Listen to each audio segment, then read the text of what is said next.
Good afternoon and welcome to India. And today we're going to look at Iran's war, day 17. There's no retreat, no surrender. Both are bleeding. At the outset, uh, my apologies. I couldn't come on Good Morning India show. That's why today, good afternoon, right? And we had some personal work, and so that's where it is. Well, let's get going. No retreat, no surrender. Both are hitting themselves blue in the face. Nothing moving. We've come to a point in this war where they're just trading blows. It's like two boxers in the ring hitting each other, black and blue, no movement, no take. But something will happen, right? And are things going to move in the next 3-4 days? We'll see. Ground war ain't going to happen in a hurry, and it's not easy. Let's be very clear. At this point of time, the ground war is just a pie in the sky. That's my view. We discussed it yesterday with General Hari Mohan. It's not easy. It's not going to be easy. But where is this going? Right. What does the New York Times say? I go by my favorite way of doing. Let's see. The crux points comes out in these major newspapers. Trump says he wants to delay visit to China because of war. So he's postponing and he's announced it. Look, and that puts a problem for China of all things. Yeah, China is looking forward. Oh, sorry, my slides have gone off. Today there's some problem with this slide business. They're going to come and go off. Right. Let's get there again. Yeah. Sorry. Okay. So Trump says he wants to delay his visit to China because of the war. Very interesting. Very interesting development. And China is going to get pressurized because of this. And he wants China to join in, and China ain't joining in. And then threats and claims of treason. Trump pressures media on the war. This is a very funny thing. The national media of USA is not supporting Trump. The mainstream media, and he's miffed about it. He's very miffed about it. And let's see where this story goes.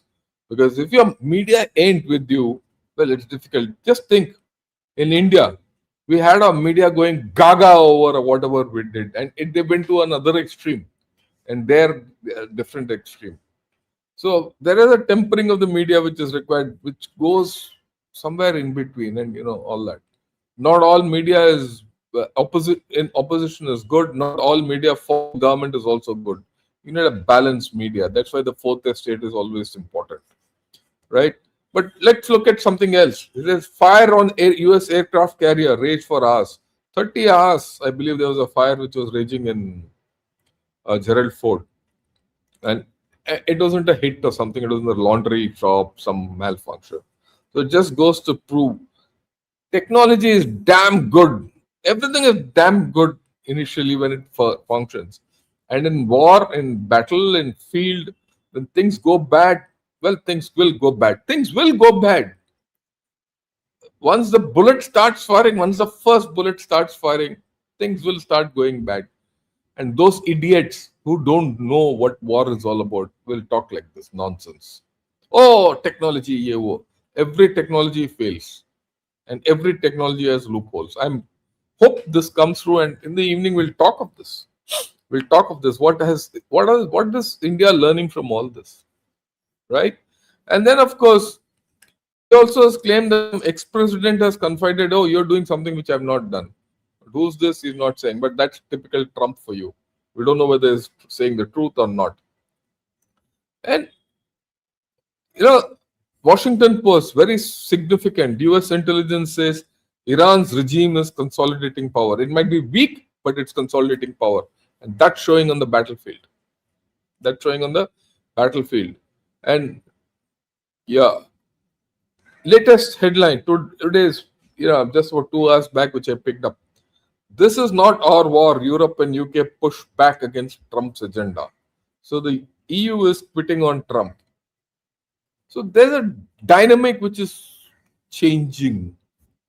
And we'll talk of this changing dynamic today. Each guy in the Europe and UK, what they're talking. and how they are behaving, right? And war in the Gulf is now churning the US-China relationship. That's directly connected to Trump not going to China at this point of time. We'll go next month, okay? Because China ain't coming here, and China gets hurt. Like I said, China is in a corner. It doesn't know what to do. If it helps, it's in a problem. It doesn't help, it's in a problem. If it steps away, it's in a problem. And China wants to get the benefits of the war, which is not going to get this time. To a large extent, I go with Trump, and from one perspective, not everything, from one perspective. If everyone has interest in Gulf and Trump doesn't have, why is everyone not there? Trump has interest in Gulf, USA has interest in Gulf. That's a different story. Okay. But everyone has interest, everyone's oil is interested there. Why are they not moving? And today we'll focus on that. That's going to come into focus in the next 3 to 4 days. Right? And what are Trump's positions on Iran? They can change by the season. They can change by the day. They can change by the hour. So let's not this thing. Okay. As American bombers take off from Britain, memories of Iraq loom large. But then will the Iraq war and the Iran war bear no, what shall I say, comparison. That was a very clear thought of ground offensive, planned for a ground offensive. This is not thought of as a ground offensive. One of the major lessons which we're going to discuss today in the evening. But then, latest Al Jazeera, Israel launches new attacks across Lebanon and Iran. So there's a third angle. Israel has got agency in this war. I'm going to hit. And we're going to talk of Kishim. Right? The Kishim Island. We'll talk of it today. We'll talk of it immediately after this. Because, like I said yesterday, many people think Karg Island is the, queen piece or the king piece on this chessboard, which you have to capture to get hold of Iran. But to get hold of Karg Island, you have to get through the Strait of Hormuz. Oil goes through the Strait of Hormuz. Food comes in through the Strait of Hormuz. So the Strait of Hormuz is the one which is most important as far as I'm concerned.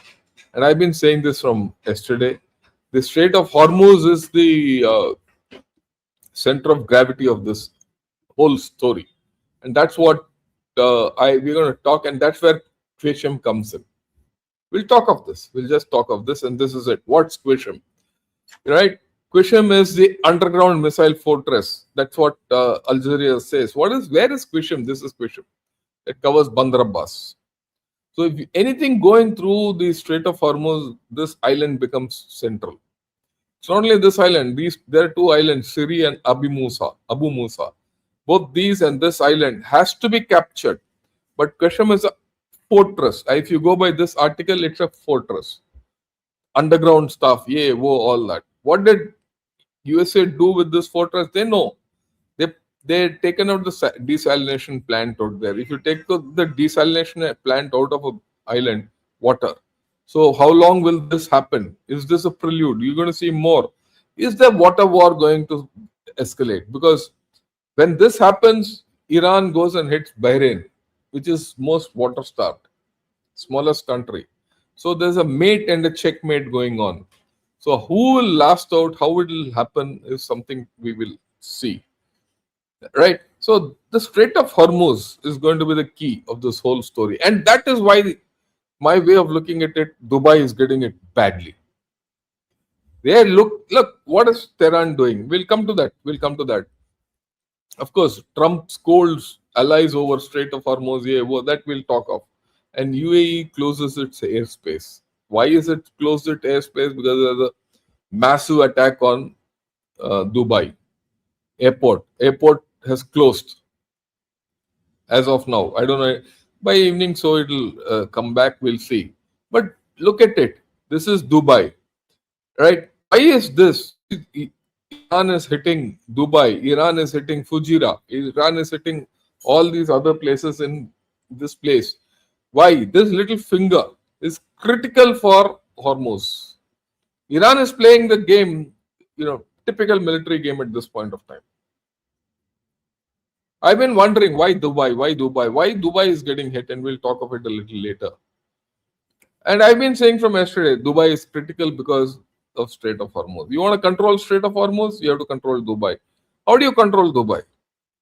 Bomb the hell out of it. You target Dubai, no one will come into Dubai. But here there's a military miscalculation.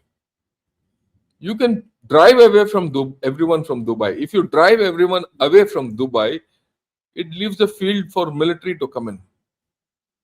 Okay, the Fauj will come in. Fauj, it doesn't matter. You hit a marine brigade with one big missile. It doesn't matter because the Fauj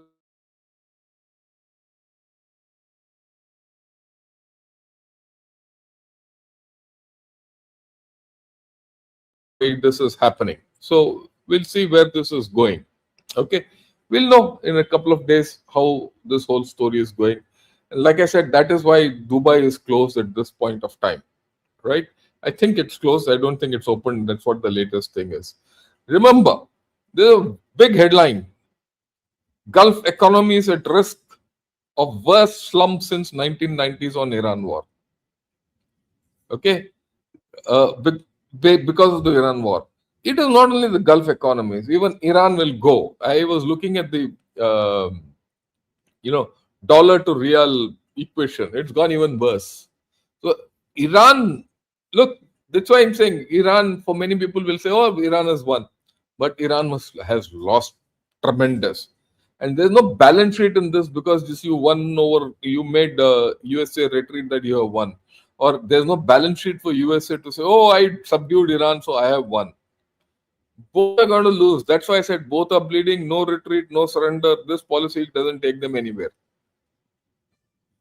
Fundamentally, Iran might have played a game well, but Iran has also played this game poorly. Why? By hitting all the Gulf countries, it has invited everyone's enmity against itself. And USA, by not going fully prepared into this war, thinking that it is going to be a picnic in the park like Venezuela, has made it awful for themselves. Now they overcommitted. Can USA recover? USA will recover. That's the nature of USA.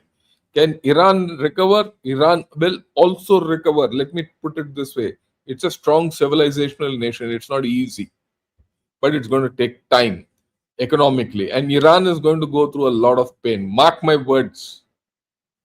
Iran is up and running away from this whole story on its own. Right? So Iran is also going to have a problem. Iran might have even political problems as we go along. Sorry, my slides are slipping off and on, but that's some glitch, but we'll see that later. We'll continue. It's a manageable glitch. So both are in the state of, they both are bleeding, not retreating, no surrender, no talk. That's the pity. And there's no one else talking to them. That's the pity that no one else is coming forward to say, oh, look, get off this here.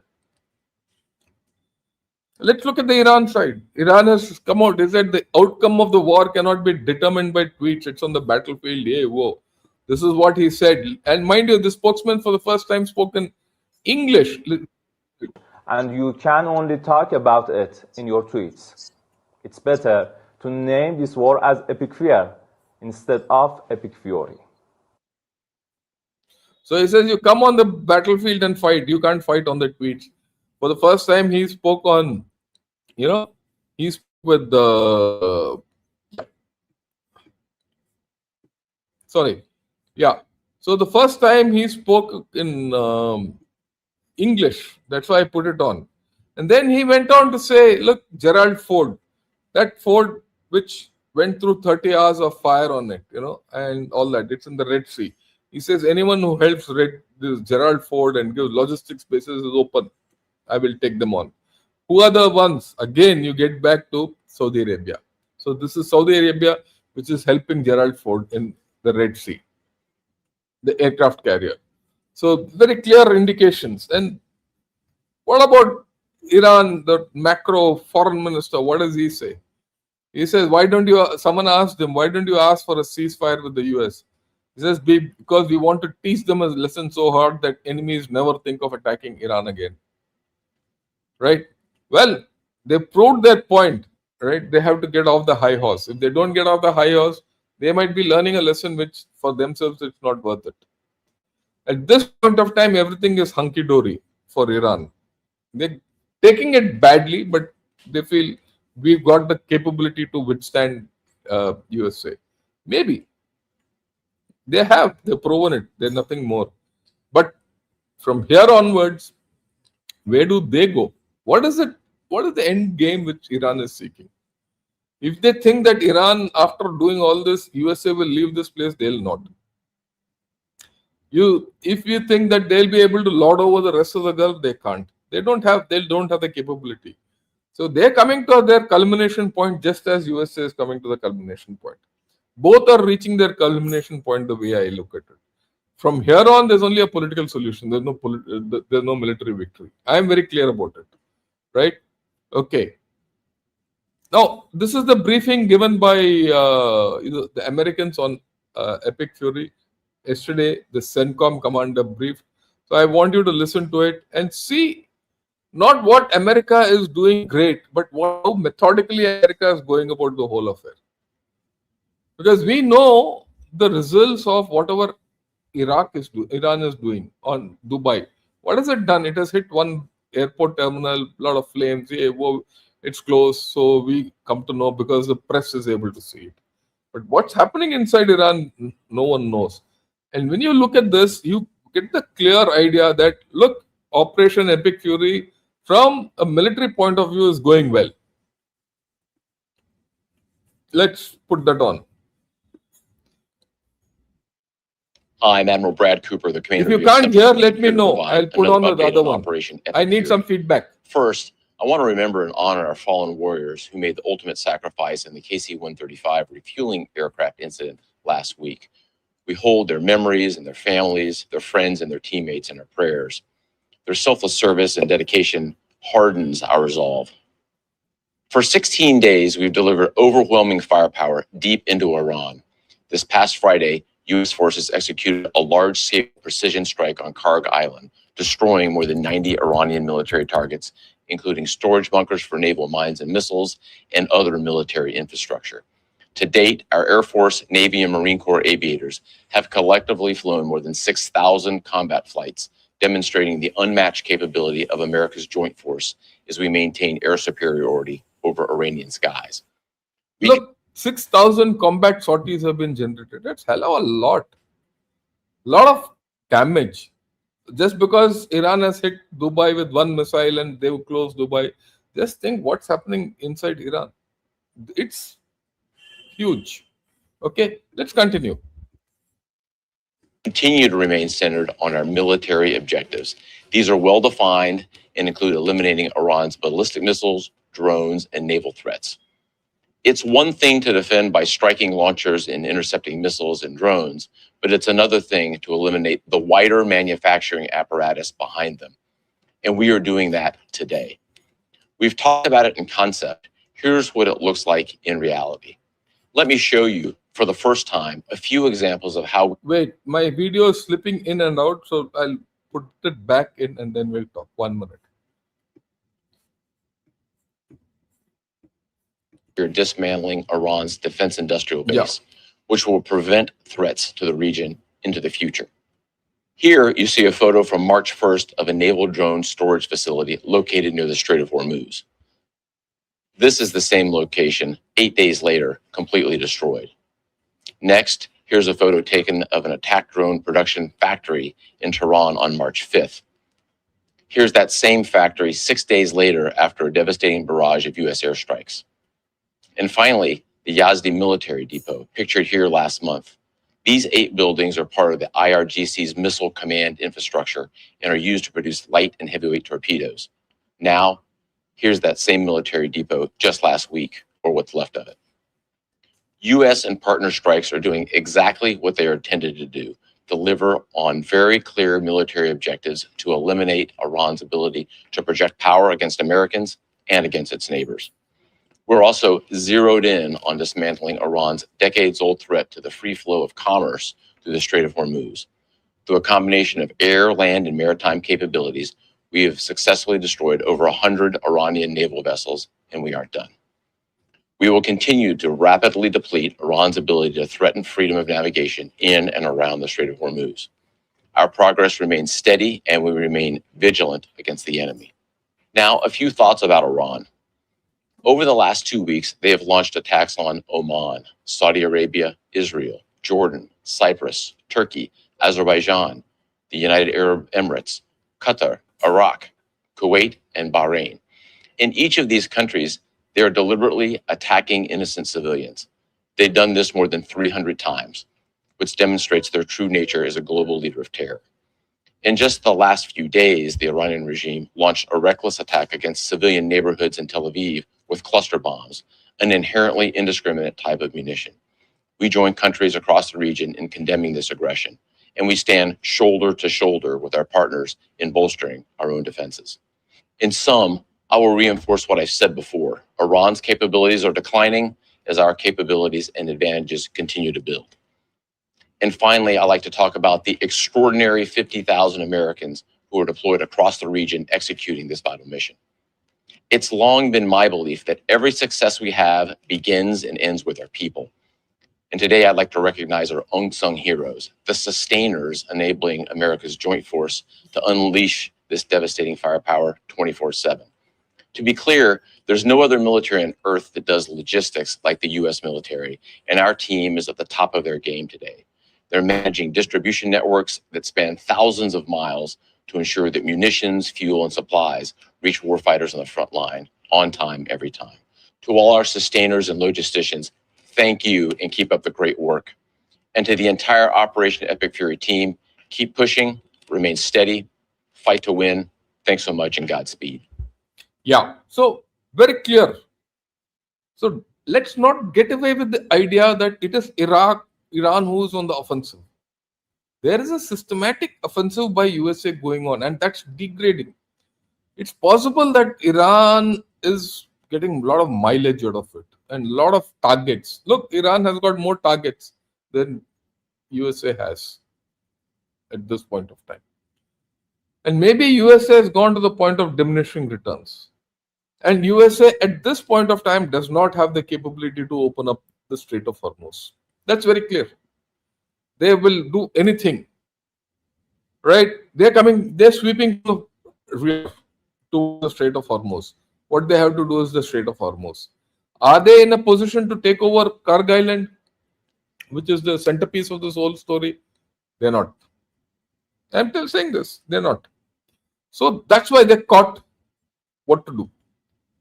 What will those two Marines come and do? We'll see as they go on. Because I at this point of time, I really can't say what the thing. Do they have ground forces or training in on the peninsula to do something? We'll see. Right?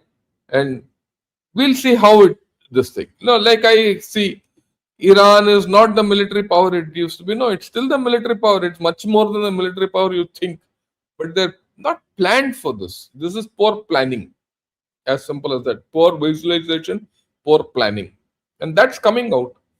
They've not planned for this offensive. They've not matched their political capability and the military might which they have. On that, there's no doubt. Because Trump, it's very clear now that Trump was advised by guys like Jared Kushner and all those fools who don't know anything about military, and Trump didn't take his military completely on board. The politico-military synergy was not there. On that, we'll leave it at that. Okay, right.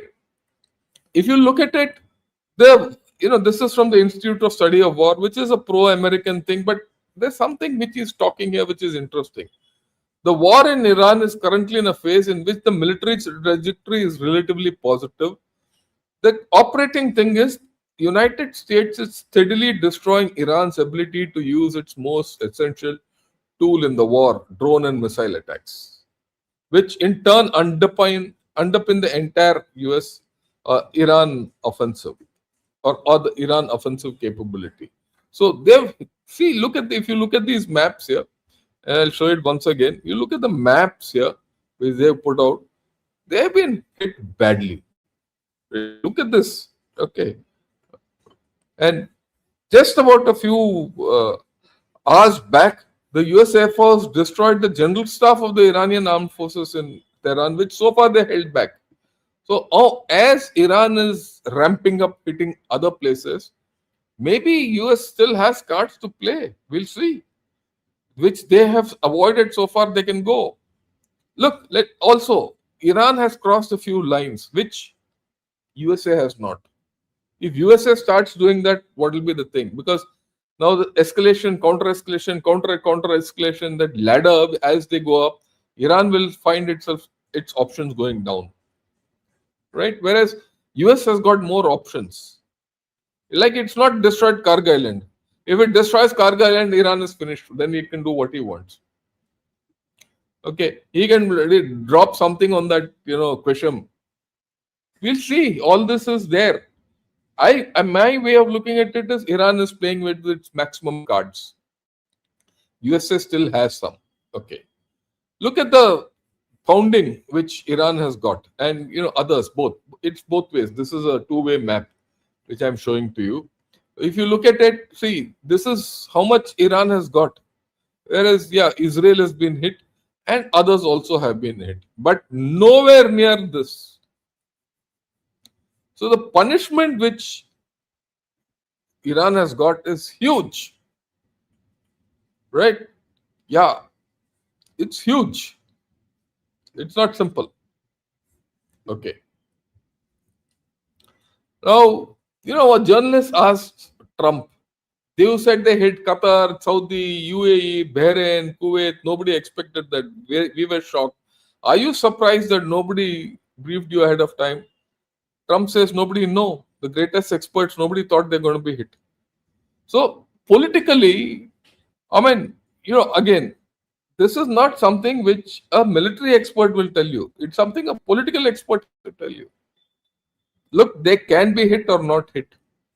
And that is strategic orientation. A transactional president like Trump has got no clue about this story. And that's very coming out. You can't be transactional in this. You have to be strategically thinking. You have to be politically savvy as to how people will react. Right? Then they said, I heard they were sending missiles to UAE. That's strange. The UAE is like a banker for Iran. That's the point. Why has Iran gone and hit its banker? Why is Iran gone and hit its banker? It's a question which I don't have an answer. And we need to think of this. Right? One way is say, okay, they want to get hold of Hormuz and leave nothing out. But does it stop there? I don't think so. Right? Now, so, okay, let's, so this is something which Iran has gone against. Look, war is all about, okay, looking at it day after tomorrow. It's just not today's war. War ends with politics. Like Clausewitz said, war is politics by other nature, right? By other means. And politics is war by other means. That's what the converse is. Has Iran thought of tomorrow? What is Iran's plan beyond defeating USA? Has it created enemies all around? It has. Okay, just listen to what Trump also said on a couple of issues. I'll pick it up after that. Frankly, much more important than short-term, even long-term oil prices. You can't let the most violent, vicious country in the last 50 years have a nuclear weapon, because the Middle East will be gone. Israel will go first, without question, and they'll certainly take a shot at us before we get our act together and say we got to take them out. You can't let Iran, who's truly a nation of great terror and power. Look what happened in the last 2 weeks. They weren't supposed to go after all these other countries in the Middle East. Those missiles were set to go after them. So they hit Qatar, Saudi Arabia, UAE, Bahrain, Kuwait. Nobody expected that. We were shocked. And the other one, they fought back. They could have yielded. But think of it, if we weren't around, they had tremendous power. They had thousands of missiles, most of which we've terminated. They had thousands of drones. They were making drones and missiles all over the place. We've knocked out most of those factories. I mean, now they're sending out 2 or 3 missiles. Now, they've still got some. They might have 8% left. But mostly they've been eliminated. They've been terminated by what we did and what Israel did too. So look at it from this point of view. What he said, the way I look at it, okay, all what he has said you understood and what he is listing. The point is, it's got a valid point. The kind of military might Iran developed, if it had to be used against neighbors, where would the neighbors go? They are not prepared to fight. Now, certain things are very clear. The Gulf countries don't have the capability of fighting. They might have everything, talk big, nothing, no fighting. They can't fight back. They're not, even now they're not in the war. It is USA fighting for them. Sooner or later, this was bound to happen. And today, what we'll do, why is USA fighting Iran? Let me ask you this question. If it was only political, it was only oil, there are many other ways of doing this whole thing, isn't it? So we'll see what is the fundamental reason? There are deep-seated reasons why Iran and USA are going at each other. So we'll talk of that later. And after this war, it will be even more important for USA to get hold of that nuclear enriched material. If that doesn't happen, well, USA might be in trouble. Tomorrow, Iran might be a nuclear power. Just think, if Iran is a nuclear power, what happens in the West Asia? I'm not one who's saying Iran should not be a nuclear power. All I'm saying is, if Iran becomes a nuclear power, what then? How do we react? It affects all of us, incidentally. Because a country like Iran, if it gets its nuclear power, which it will one fine day get, I have no doubts about it, then its behavior will change. Its behavior will change. It will become another North Korea. That's the thing. That's the danger. And of course, 1 minute. I have to add my screen on stage again.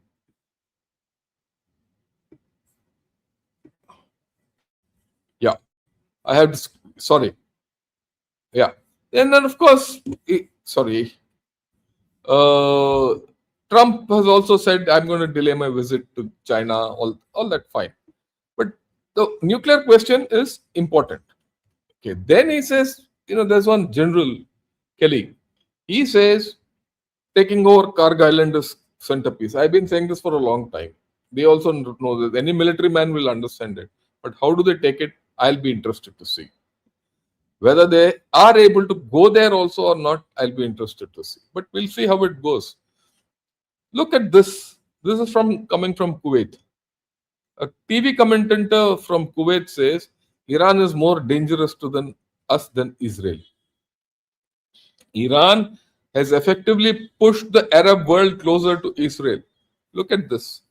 And this is almost on the card. It was almost on the cards. And this is where Iran loses politically. See, war is politics by other nature, or politics is war by other nature. They are seminally connected. You wage a war for the sake of waging war, it takes you nowhere. What is the politics at the end of the day? What are the geopolitics which will come out? I see Iran losing. Iran is going to, at the end of the day, going to have a lot of instability and a lot of enmity around. I don't see USA winning either. Let me put it the other way around. USA will have a lot of problems because of this. We'll talk of it later. But I'm talking it from the Iranian point of view. And to be very frank, USA has muffed it big time because their politico-military strategy has been weak, very weak. Whereas the politico-military strategy of Iran has been very strong. Okay, look at the European allies. They have started saying, this is not my war. This is not my war. Why are we here? Kaja Kalas has come and said, this is not my war. Don't get me in. It's not only she. Everyone's now saying, don't get me in. Okay? Now, she says, US easing sanctions on oil, Russian oil is dangerous for us. So they see, EU sees US actions on Russian oil as detrimental to them. They say, it's not my war. And if anything, no. So the transatlantic thing is going off. Literally speaking, an attack on USA should have been an attack on NATO, isn't it? That's the NATO principle. But where is NATO now? Nowhere. Because they say that it's not my war. USA can go and attack anywhere they want. So another place where USA has muffed badly is geopolitical consensus. Building a consensus is important. You know, the oldest alliance, the transatlantic alliance, Trump did not have on his side, and that is now apparent. Even Germany has come out and said, sorry, we will not participate in this conflict. We want to participate in negotiations. They want to negotiate, Germans. They don't want to come and fight. And there's only a negotiated solution. At this point of time, that's it. If USA can't open the Strait of Hormuz on its own, negotiations are the only way. Until then, they can keep hitting each other. No retreat, no surrender, both will bleed. Period. We'll discuss it. Then, of course, Emmanuel Macron, he's spoken to Pescassia and has given so much kahani. कि भाई जो भी करना है करो, मैं नहीं आता वहां. I will not enter the war. He is very clear. He said, I will not enter the war. And one of his generals has said, the US asks us for help and wants us to share the cost of their fiascos. And then he says, joining Trump's coalition is buying a ticket to dinner and dancing on the Titanic even after it hit the iceberg. So they have marooned him. Europe is not on his side at all. Okay, what does British say? While taking necessary action to defend ourselves and our allies, we will not be drawn into the wider war. He says, I want to see this war ending as quickly as possible. The Brits are giving airbase facilities. That's where B-52s are taking off from. Okay, but they're not part of the story. So you see America is getting politically isolated from its own allies. Right? But like I said, the nuke issue is important. This is what the Israeli chap has said, the Israeli ambassador to India. He says, imagine what Iran would do after we saw how Iran attacked all the neighbors. If they had a nuclear arsenal, what we are undergoing now is nothing compared to what would happen in the future if the US and Israel hadn't taken action now. So the question of nuclear Iran, we have to think through this. How will nuclear Iran behave in future? Okay, we have to think through this. It's not a simple thing. Right? And then of course, Iran जो है ना हिंदी में बोलते हैं दूध का दुलावा नहीं है. Iran is a corrupt country. Let's be clear about it. If you think you are corrupt, it might be 10x corrupt.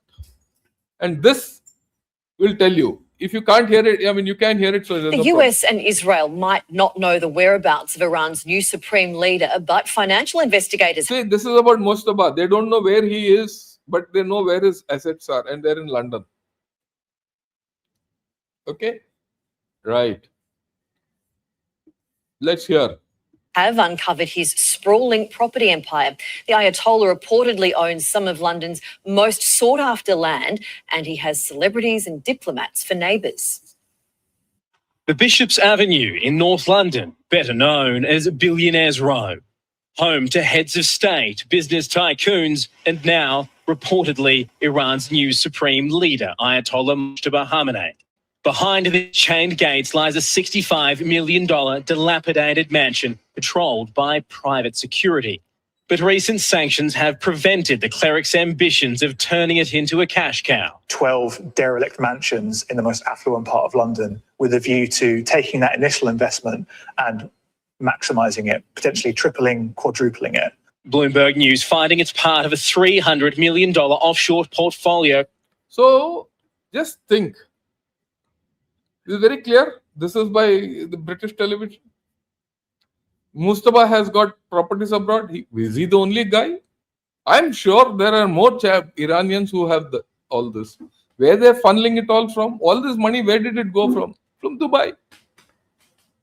What are they doing? They're screwing Dubai. So what will Dubai, West, everyone do now? They will absolutely finish off all these properties. They'll take it off. So I don't know what you see. That's why I said Iran political game is okay to a point. Beyond that, it is stupid. At this point of time, if I were an Iranian, I will say, okay, here I start negotiating. Get to back. Now you are negotiating from a position of strength.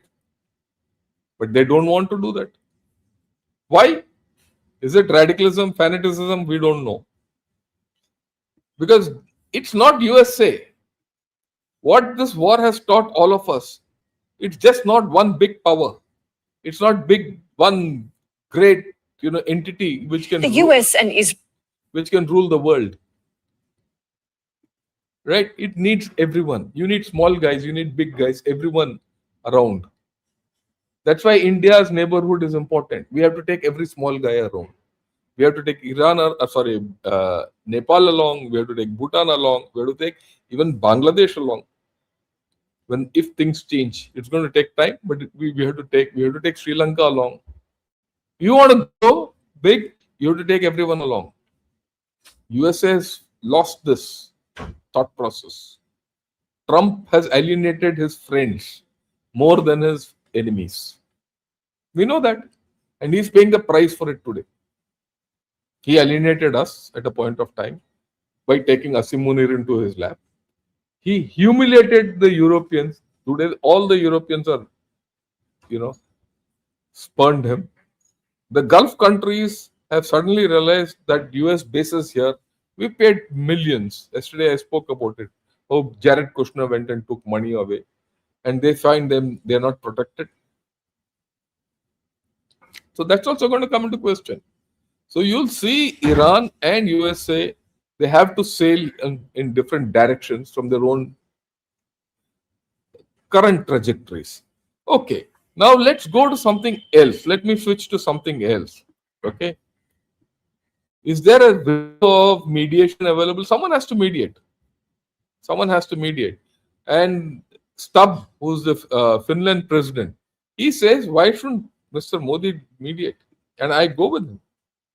Today, the best credentials for mediation are with Prime Minister Modi.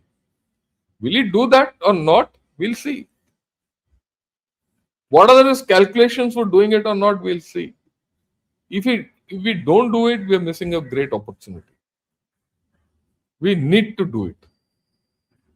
Right? And if we don't, then, well, I don't want to use the word, but थोड़ा डर गए क्या हम? कूदने में डर गए क्या? Especially when you have the best equity, political equity. This is the time to put China on one side, Pakistan on one side, and go ahead. Right? Then, of course, look at this. The Energy Secretary of US says a convoy went through with a deal with Iran. India is probably dealing with Iran. That's what they feel. See, let me look at this clip. Look, you see flow through the Straits of Hormuz right now. There were 5 tanker ships that went through the Straits last night, carrying liquid petroleum gas, liquefied natural gas, and crude oil. So we know flow through the Straits of Hormuz is possible. The risk is if Iran fires on those ships. A convoy flew through last night. Iran did not fire on them. Probably they made a deal with India. Very quickly, Mr. Secretary, So there's a deal with India. Okay, you have the best credentials. You are dealing with, as per him, we already have a deal with India. We have a deal with Trump and Netanyahu. Why don't you talk? Now, Ashish Hagde says Putin is best suited than Modi ji. No, Putin is the worst suited today. He will not be trusted by anyone, not Iran, because Iran feels let down by him. Okay, EU will not accept Putin. Remember, there will be a big problem if Putin gets into the scene now for USA. So Putin is not an acceptable story in this. It is only Modi ji, no one else, in my opinion. We'll see how this goes. That's a different story. Okay, we've heard that. And of course, one more vessel has come out of this whole thing. what's that thing called? Jag Ladki. Okay, that's also coming out with oil. So one more. There are about 22 odd vessels there that side. They'll come slowly, one by one. I don't visualize any problem, but of course, India isn't a problem for LPG. It will come in if sooner or later will happen. It might not hit our cooking, cookers in the kitchen, but outside it's going to hit. It's going to hit. A lack of LNG and LPG will hit our economy. But then you're part of the bigger game. You have no choice. Let's go through it. Now here it is. As all this is going, yesterday I spoke about Pakistan. Now Pakistan has gone and hit something else in Afghanistan. Why is Pakistan doing this? Is Pakistan taking this as an opportunity to do all this? Right? Is Pakistan taking this as an opportunity? Look, everyone is busy there. I'll do what I want with Afghans. No. Pakistan is increasing its thing into Afghanistan so that it doesn't go here. The Afghans have not retaliated back. But then again, this is a short-sighted strategy. Okay. Yesterday they hit a hospital. I'm showing another tweet from Yalda Hakim. They hit a hospital. They are getting on problems from Afghanistan. They're provoking Afghanistan to do something so that they can do something back to them. This will go on till such time this war goes on, because they don't want to enter Iran. For them, attacking Afghanistan seems to be an easier option than attacking anything else or doing anything else. But Asim Munir is playing a very dangerous game. In doing all this, what is he sending a message? That the Afghan is not my friend. If the Afghan and the Pashtuns are not his friend, he's got enemies within. Okay, now I'm going to switch to something different. Why is this problem there? Why is it that, so much enmity is there? Why is it that both of them are not listening to anyone else? Neither Iran nor this thing. Why is it that China has been ejected out? Why is it that India's chance has not come? Why is it that everyone is isolated Iran? Why is it that, USA and Iran are fighting it out without retreating?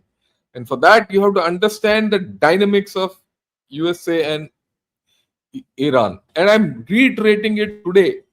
This history class, everyone will take in the first day of the war. I'm getting it today, in the middle of this war, to understand the emotions behind these two.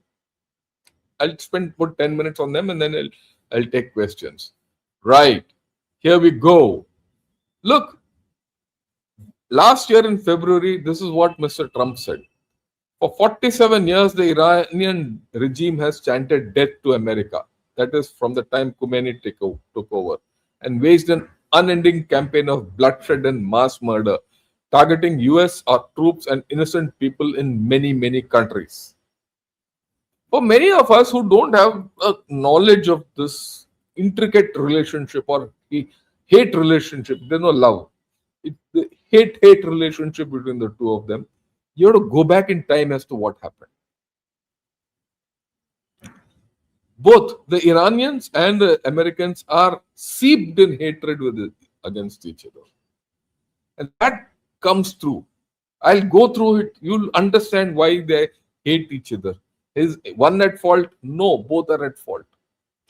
1953, the CIA engineered a coup to empower the Shah as the absolute leader by overthrowing Mossadegh. It isn't known. Everyone knows how. Right? But before that, in 1925, it was the imperialists, basically the Britishers, who put the Shah's father as the ruler. Right? That's another story. But 1953 CIA coup, Mossadegh assassinated. He wanted to nationalize the oil industry. He was thrown out. The Shah came in, and then they had hell with Shah. And Shah was a complete puppet of the US. But towards the end of his thing, Shah went against the US. And who unseated Shah? US, France, UK, and all these fellows. And they were the guy who brought Khomeini back. Right. When the revolution happened, 79, Khomeini became Khomeini. What did he do? Iran cast the United States as the great Saturn. It was Khomeini, Ayatollah Ruhollah Khomeini, who said USA is the great Saturn. Right? So he came back, toppled Pahlavi, and great Saturn paida ho gaya. Then immediately after that, for USA, Iran became a bogeyman.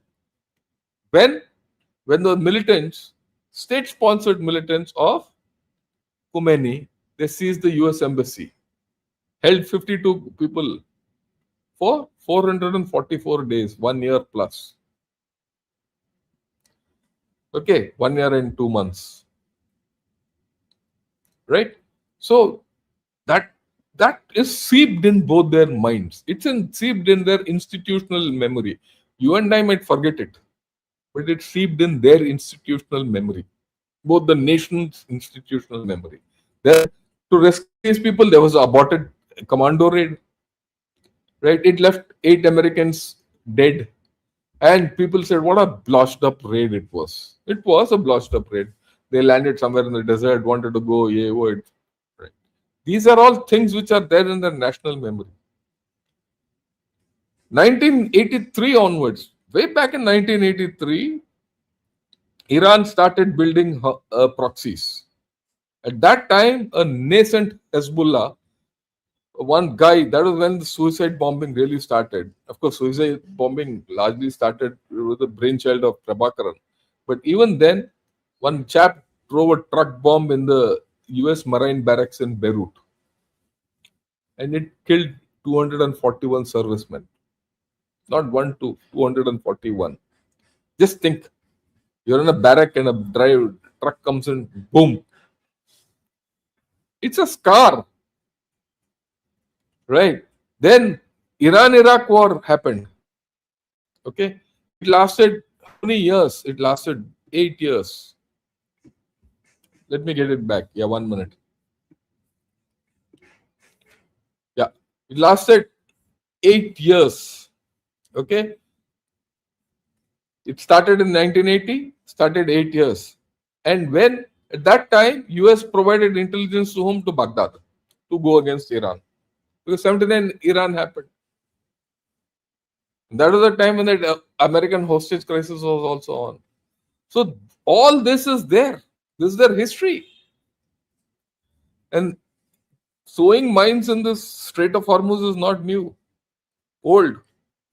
Iran began sowing mines and attacking shipping in the Persian Gulf then. And even then the US provided escorts for going through the Strait of Hormuz. But things then and now are different.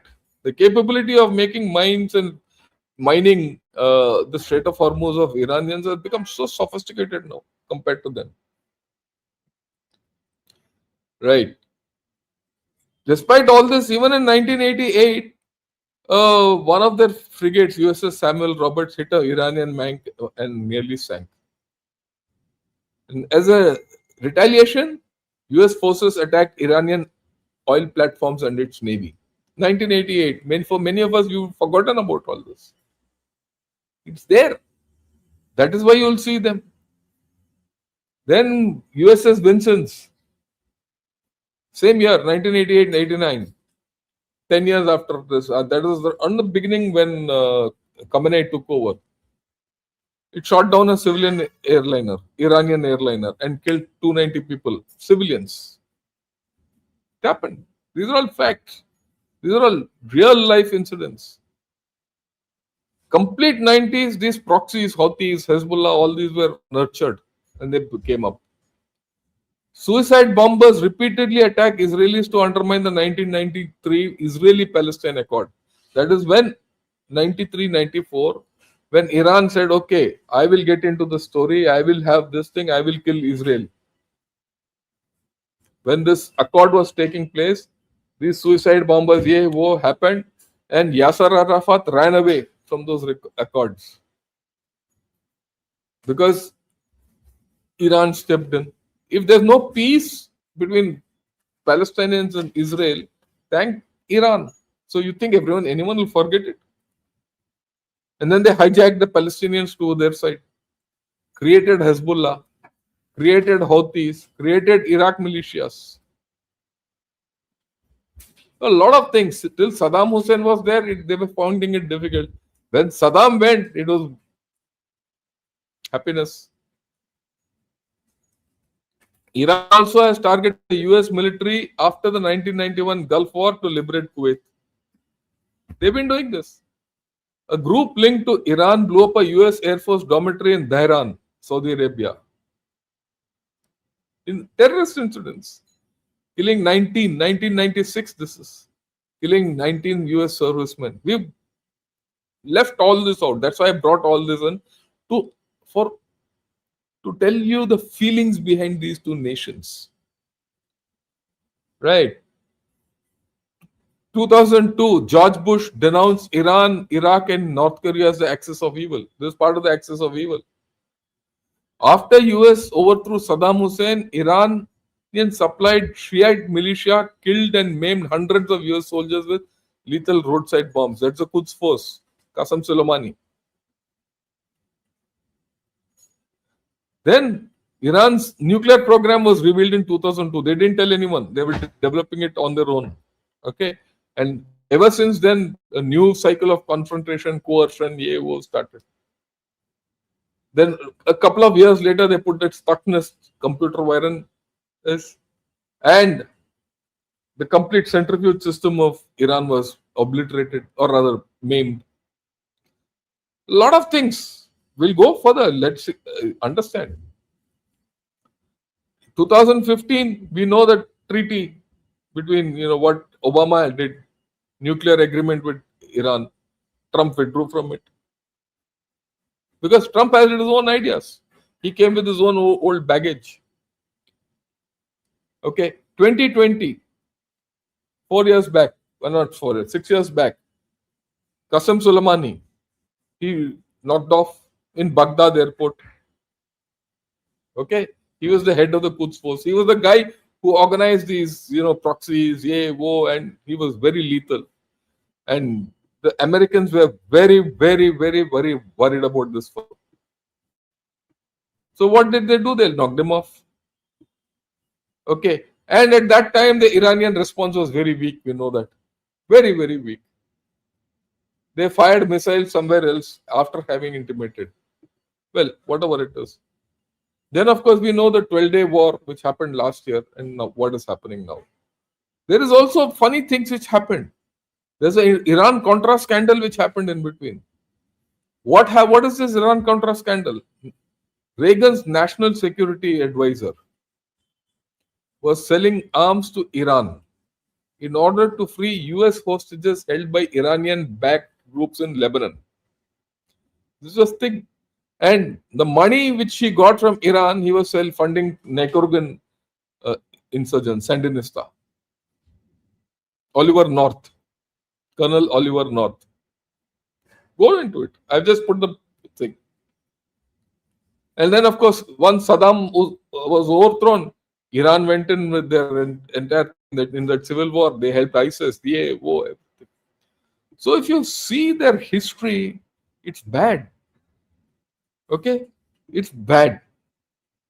You think they're going to come to peace with each other? No, they have a major dilemma. Let me recount the dilemma. What's the US-Iran dilemma today? Those who want to make amends with America, or those America wants to make amends with, cannot deliver. The peaceniks on either side can't deliver because they don't have the power. Those who want to deliver cannot make amends. They don't want peace. I mean, you understand this. This is very important to understand. Right? So that is what I wanted to put across today. No retreat, no surrender. Both will bleed. They are caught in a stage where they cannot meet each other. Is there an outside influence who can tell them, yeah, enough is enough. Stop this nonsense, get back to barracks, and we'll negotiate. Well, there's a golden opportunity for India. I hope India takes up this story. Right. I've done for the day. 1 hour flat. I'll take a few questions and we'll then go ahead. Right.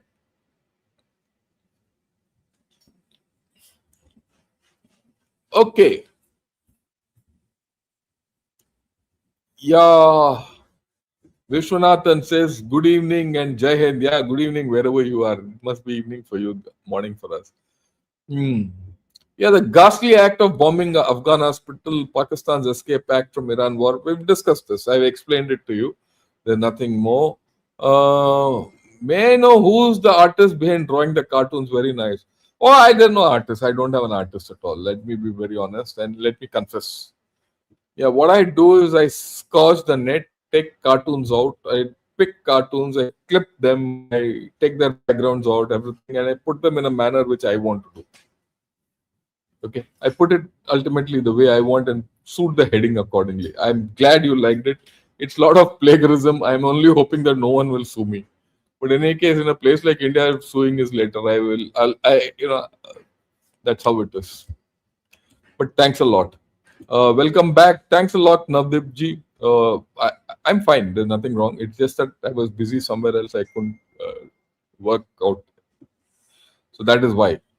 Nobody is winning. The spectators are who are suffering in this boat. I agree with you. There's no doubt. It's a poor thing. Now it's gone past its sell by date. Yeah. What if uncle threw the nephew under the bus? Mamu is on direct straits. Yeah. Banja is only Chachaji to look after. Yes. Good day, sir. Karg Island operation is on. Boots on island. Let's see. We spoke yesterday. I will like to see how things are happening. Did Russia, China, Korea test its missile space? No, I don't think so. An unintended consequence of this war could be neglected citizens of Bahrain, Kuwait, and Qatar could start to demand more democratic power. Let's see. We'll see. We're going to have a lot of fallouts out of this. Yeah. We're going to have a lot of fallout out of this. We'll see. I see a lot of thing. Look, of course, I can't stop you from having a political leaning one side or the other. I can't stop you from rooting for Trump or Iran or anyone. That's your choice. But as far as I'm concerned, I only look at all this and analyze all this from one perspective, Indian perspective. There's a war, it affects us. When the Venezuelan operation took place, I didn't do a daily update on this and do a daily analysis. Why am I doing this today? The way I'm doing it is because we need to understand what's happening because it's going to affect us. It's affecting us. That is why I'm looking at it. And simultaneously, Pakistan is doing something. So I'm going into details. My view is only Indian view. Whether Trump is wrong or Iran is right, I couldn't care a damn. Okay. Analysis karenge. I'll give both sides today. Like I said, I've given both sides of the story. Okay, you can argue for both sides. If you are on one side, you can argue for the other or for your own side. But I'm not interested in that. So get that clear. I have no role except Indian. Yeah. Trump's existence has led to this one point in history. Iran, no other president of a country besides Netanyahu could have attacked Iran, and I suppose so. That's part of the bad times we are living in. Okay, is it possible that US is laying a siege on Iran and US carriers are actually stationed to regulate things? Let's see how things are going. So far, nothing of that kind has happened. There's no siege. Iran is stuck. Iran is stuck politically and militarily. So it's a cornered cat. You're not given it a chance to escape anywhere. If you don't give it a chance to escape anywhere, all this will happen. Yeah. For Iran, any US big ship in high seas is like Goliath's story. Enemy is too big to be missed. Not necessarily, but it's difficult. To an extent, you're right also. On that, I have no doubt. Dubai International Airport is operational and returning to normal. Yeah. Possible. Okay. But one thing which I gave was about a couple of hours back. Possible that things are going back. Yeah. Thanks a lot for the feedback from Sarkar and Krishna and Akshar and Jeet and Topaz and Mithil, yeah, and South Navdeep and Southpaw and Jai Hind. Thanks a lot for the feedback. Iran is frugally spending on the war to keep itself in the long term. We'll see how things are happening. This is a judgment of yours, but yeah.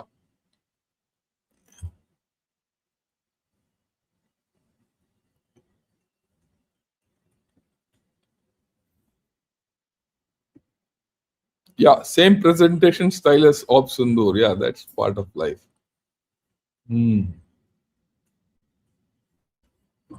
Okay. Unrelated, but request you initial take up on Pakistan-Afghan war escalation. I spoke, we'll talk of it. We just got this initial thing yesterday. Did a huge thing on Pakistan. Let's see how it goes further, because that Pakistan is doing it only to get out of the Iran war. That's my view. Pakistan will get caught. This thing I analyzed yesterday. Pakistan, the other front of the Iran crisis. Have a look at that video. Are you monitoring the? Yeah, we did it, Manas. Yesterday I put that out. In fact, I did. Something happened. Technically, that damn whole video got erased off in the evening. So I uploaded it. So have a look at it. Go to Ganashot. Go to Ganashot clips. Type out Pakistan, the other side of the other front of the Iran crisis. You will get a full video on this analysis done on Pakistan yesterday. And we'll take it forward. We'll take it forward. Okay. Because what Afghanistan has done or not going to do and all, we'll see how it's going. I did this yesterday in detail. Yeah, same thing, Elephant Ranga, about the strikes. I've said so. Yeah. Trump brought up 9/11 and Clinton missing Bin Laden and Tora Bora. We'll see this. Leave Trump all that out. There's nothing much very great. Yeah, get Lieutenant General Harishankar on Harishankar, Hari Mohan. He analyzes brilliantly. Yeah, we'll talk of it tomorrow. We'll get him. No problem. I'll see if he can come. If he can come tomorrow, I'll get him.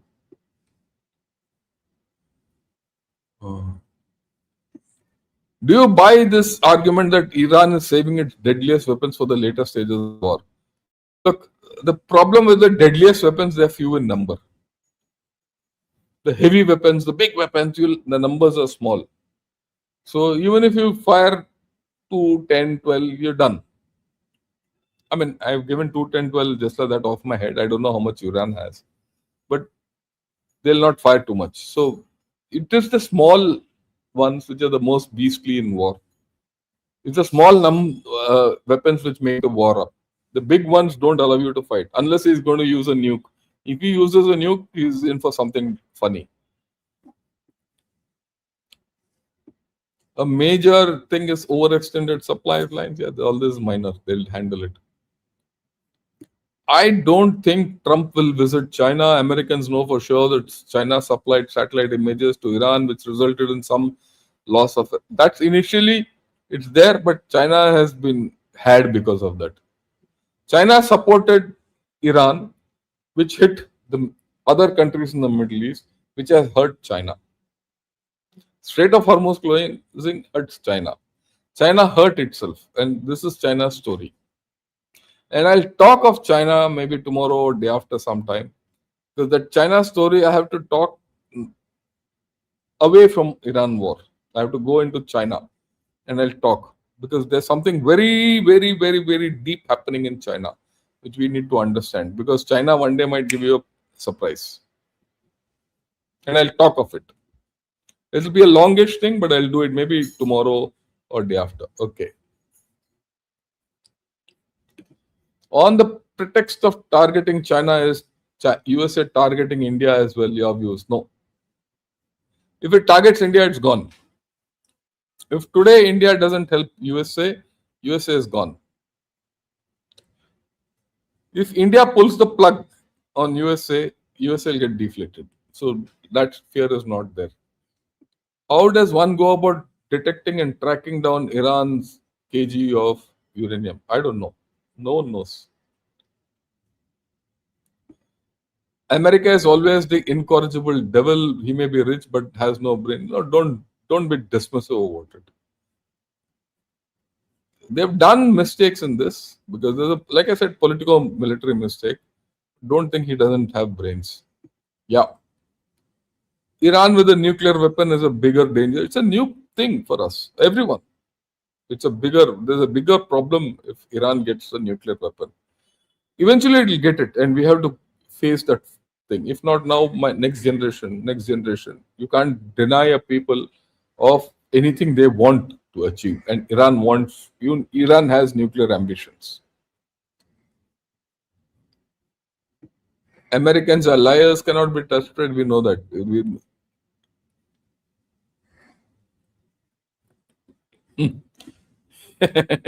I've been to UK. Few of my friends, UK friends, always wanted Iranian girls.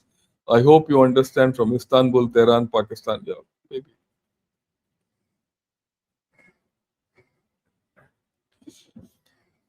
If mediation Iran stop its nuclear program, it depends on what extent Iran has been hit.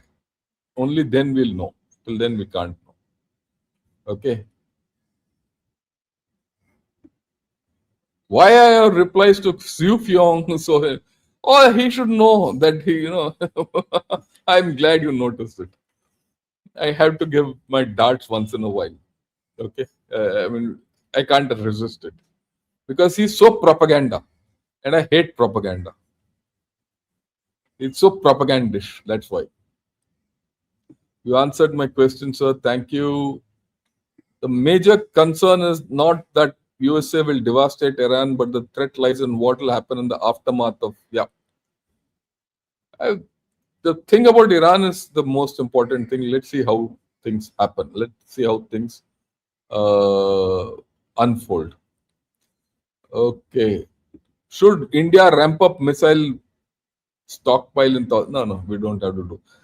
Don't go by what's happening there. There's no template. We'll talk of it today evening. Help Gulf to redevelop and improve ties. USA cannot be trusted. So do not mediate. Question: can we provide a security umbrella? You can't. You don't have the capability to provide any umbrella. Provide an umbrella to yourself. Be happy. Okay. This is a point. Good point. Modi ji mediating will only hurt Trump's ego. His arrogance will worsen things. Let's see. But someone has to mediate. I don't think there's no.